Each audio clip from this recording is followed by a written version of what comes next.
This video is brought to you by Squarespace, the #1 website platform for entrepreneurs. Things are getting really interesting now. This is the lightest and cheapest 200mm f2. It's under $2,000. This is Carmen. Let's see what this can do. I got like.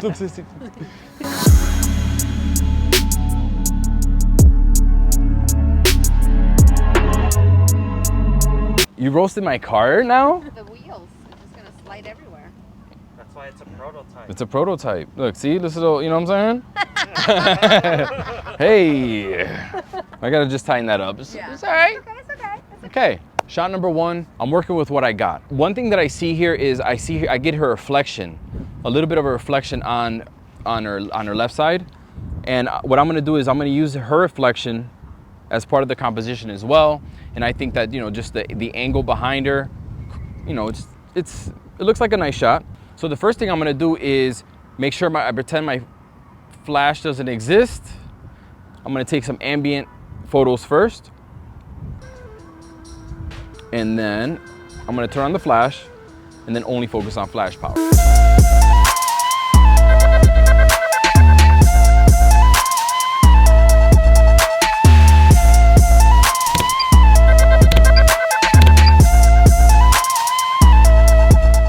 Shot number two, I had to collapse the beauty dish for a minute because it's really windy today. We chose of course we choose the windiest days to be out here. I'm gonna use a basic leading lines here. So I've got the ledge as a leading line, and then we got some greenery on the bottom and on the top. Got some reds up here, the building. So I just think it looks good. Nothing portfolio worthy, but again, some test shots for the lens.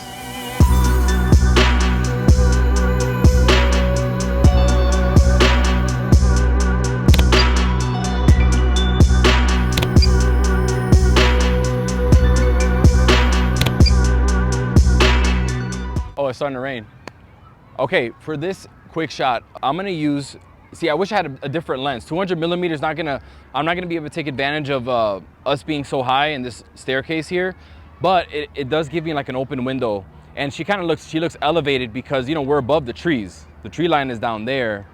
So I think this will be probably my money shot for the day. So your best poses on this one. Maybe not that one.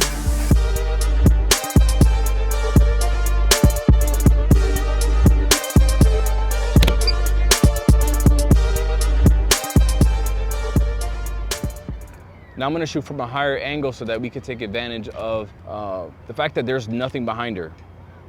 So we got all the trees and stuff. So we're gonna make her look a little smaller, but we're prioritizing composition now.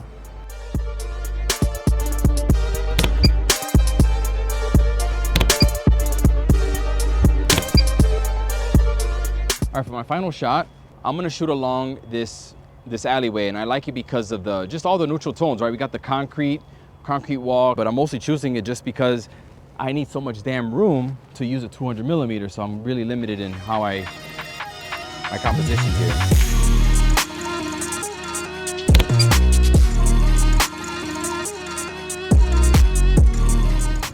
So easy to transport.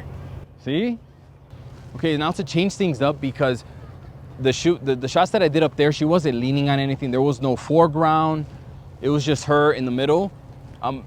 I think that by just placing her next to this concrete wall, since there's a lot of texture here, I think that it's gonna add a different element to this shot versus just her standing in the middle of the street here. I don't know what's going on here though.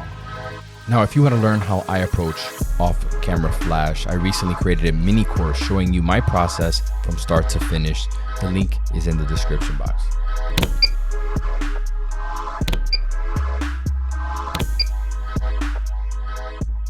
The sun decided to show up. So now I have a chance to make a really cool shot because I love using lights and shadows. So if I have her here and I have this shadow line on the wall, and if I light her from the front, it's still gonna look kind of flat. But if I use short lighting, now we're gonna really make this image pop since the sun is coming from that side. So I'm gonna light her from the opposite side. And now it's gonna be like it's gonna be a really three-dimensional shot here.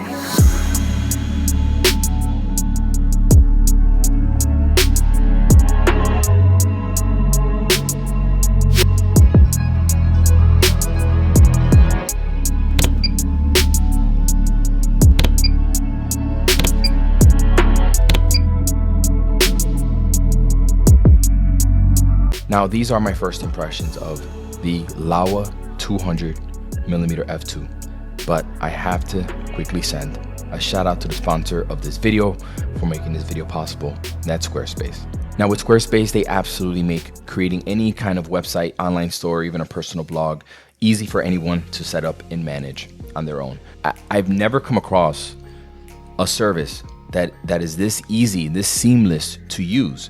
I use Squarespace for literally everything. It's where my portfolio lives, where I can show off my best work without it getting compressed to hell like it does on Instagram.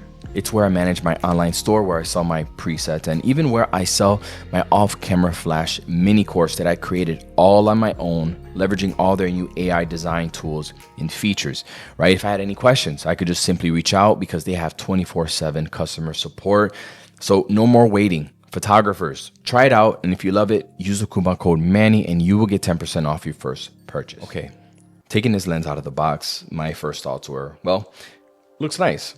I like lenses that are not just black and boring. I do prefer white because I'm big into the Stormtrooper look. I like the white and black. Problem is that the moment I put it onto a camera body, here I have it on the Sony A1, but it doesn't matter. I shot on the Sony A7C II because the A7C II has a true mechanical shutter. And for those that don't know, the Sony A1 doesn't actually have a mechanical shutter. It's deceiving. It says mechanical, but it's actually electronic first current. So shooting with the Sony A1 and using flash photography outdoors and a lens like this, you might as well use a 200 f2.8 because you're not getting the f2 background blur. You're getting a reduced amount of background blur. That's neither, okay, that's just a side note. But regardless of what Sony body you put it on, I noticed that right away, the lens rubs against your knuckles. There's not a lot of clearance here. So if you have bigger fingers, this might be an issue for you. I found I just hold the camera like I would like a Fuji X100, right? Where I kind of curl my fingers along the grip a little bit and I have no issues there. And I'll use my left hand to stabilize the lens. Now, prior to using this lens, I expected autofocusing issues. Not only because I watched Matt Granger's video where he compared the Laowa to the Sigma and the Nikon, but Laowa said themselves in the email that this is an extremely pre-production lens and that, you know, I may come across some issues, and I didn't, which is crazy. I did expect to see some kind of issue. There was no issues. Then again, I was just shooting portraits, but Matt Granger was also shooting portraits and he saw some issues. I didn't feel or see any issues autofocusing with this lens. Now, why is this lens such a big deal to me, right? I've always called the 200mm f2 my holy grail lens. I even have a Canon 200mm, the only lens that I have tattooed on my body, because there is just something special about this focal length combined with the aperture. There's a look that just, you can't replicate it with any other lens. And I've done comparisons to the 70 to 200 f2.8. It's a look, it's a vibe. No other lens can compare, but at the same time, it's a look and a vibe that you're not often going to use because it's such a hard lens to use. You need so much space. And so I always found it to be a specialty lens. The problem with this specialty lens is that for all the way leading up to 2025, which is insane, there hasn't been any alternative to the Canon and Nikon version. So 2025 is the year. Sigma just announced theirs, which I did a video on, but that's still over $3,000. Laowa said, hey, we're going to strip this lens down. All right. We're going to take the IBIS out of here. And they're going to give us this lens for under $2,000. And I commend them for that because not everybody needs a lens with extremely fast autofocusing with those floating elements. And, it's also another thing, right? The Sigma, it's amazing lens, but, it kind of goes to waste having such a fast focusing lens when you can't really fully take advantage of it on a Sony body because it's limited, it's third party. And I'm only saying that because for portrait photographers like myself that want that look, a look that that you're not going to be using this lens all the time. But if you want access to this look, you don't have to go sell or go take out a loan to buy a lens like this and then feel bad that it's sitting around collecting dust. Under $2,000? Are you kidding? Here are some examples of the autofocus performance. Nothing strenuous, you know, but I am getting consistent eyeballs throughout the entire shoot. There were a couple photos that I found that were slightly back focused, like this one here where she wasn't looking directly at the camera. I even took my dogs to the backyard and I took some photos of them running around. A lot of these shots were back focused, but I'm surprised how it kept up the way it did. I mean, my Roxy is a speed demon, okay? Unlike the Chunkers back there. Actually, the Chunkers is pretty fast, but Roxy is a speed demon. And at f2, running directly towards me at full speed, I mean, it does a respectable job of keeping up with her, you know? But again, I'll take this all with a grain of salt, you know, until we get our hands on a full production version of this lens. Now, as for the image quality, it was just solid all the way around. I mean, there's a good amount of sharpness. The background just melt away and the contrast levels are nice, you know? Now, if you're personally interested in how I color graded my images for this shoot, you know, those nice, like smooth olive tones, I simply just used my greenhouse preset in my Lightroom film pack. I just dropped the opacity to around 50% on almost all of them and just tweaked the exposure. I mean, it's pretty simple. So if you're interested in checking that out, the link will be down below as well. Now, if you're worried about this lens not having IBIS, well, I guess it just depends on the scenario that you are shooting in and what you're going to use the lens for. For my use case, this is a non-factor. I'm usually shooting in bright conditions or in a controlled setting where I'm using artificial light. And most cameras already have built-in IBIS already. Now this lens weighs 3.74 pounds, which is slightly lighter than the Sigma. It's got a 105mm filter thread at the end, but it has the option of using a 43mm rear filter, drop-in filter right there at the neck of the lens.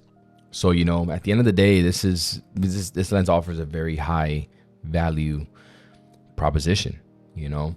Again, this is just the first impressions. Expect more content on this lens as I'm going to request Laowa to send over a production unit as soon as they have them. I think it's absolutely worth checking this lens out again. So thanks for tuning in and I'll see you again soon.